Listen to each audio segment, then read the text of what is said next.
and gentlemen, 10 years ago, a young girl from Sweden named Greta Thunberg fell into a heavy depression, simply because she was thinking of her future being jeopardized by climate change. Ever since, she has started numerous school strikes in the hope she could save her future. And now 10 years have passed. Was she successful in saving her future? I'm not so sure about that, but I am sure about one thing. Greta is not the only one who fell into depression because of climate change. Ladies and gentlemen, I am Hanna Talitha, an 11th grader from Jakarta Intercultural School. Standing here, I am not a famous activist, nor am I a celebrity. I am just another youth who feels depressed and shares the same concern as Greta Thunberg. Concerned about our world's condition, concerned about my own and my fellow youth friends' future.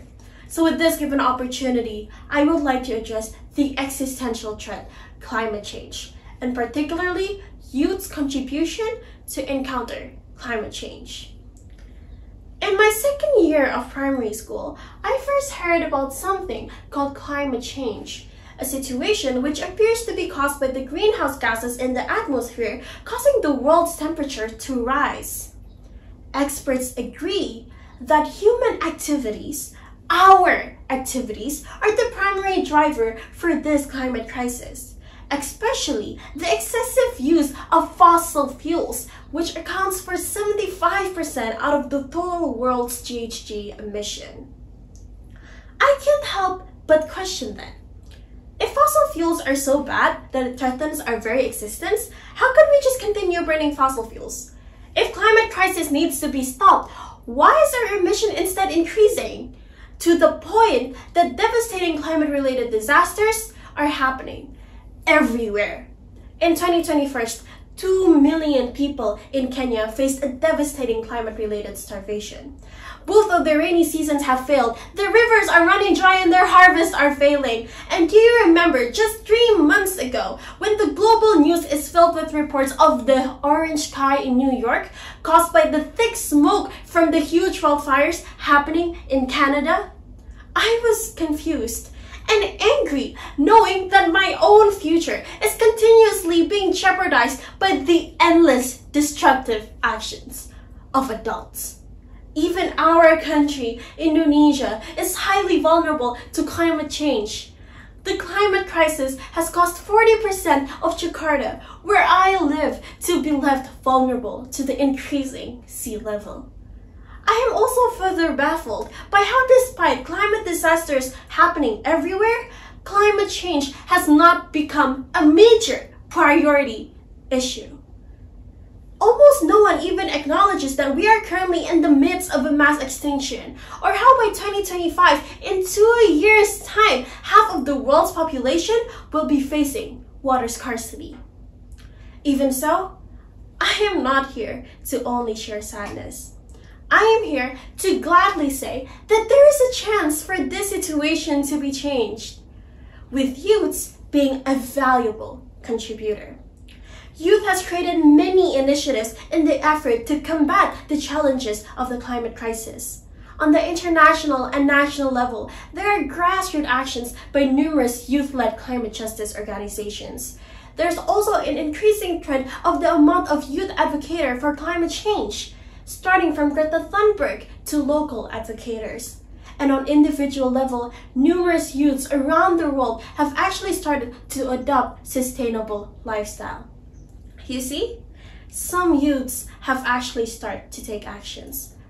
But looking at how even just a month ago, June 2023 was the warmest month on record, or how Indonesia is still a major consumer of coal, I don't think current youth initiatives are enough. It is a good start, but just not enough. This is a sign that we should do better, especially because we are the one who will be facing the harsh consequences. In the modern world like today, our main problem is not only about knowing climate change and its solution, but it's about to actually make changes. So at this point of the speech, I would like to encourage every youth to take actions to combat climate change. As I've mentioned, taking actions doesn't necessarily mean for you to become an advocate or be part of an organization. You can simply start by doing individual actions. Start by making changes in your own self, which is actually very, very important. The world is home to 1.8 billion young people. Imagine if all of these youths changed their lifestyle to become more sustainable.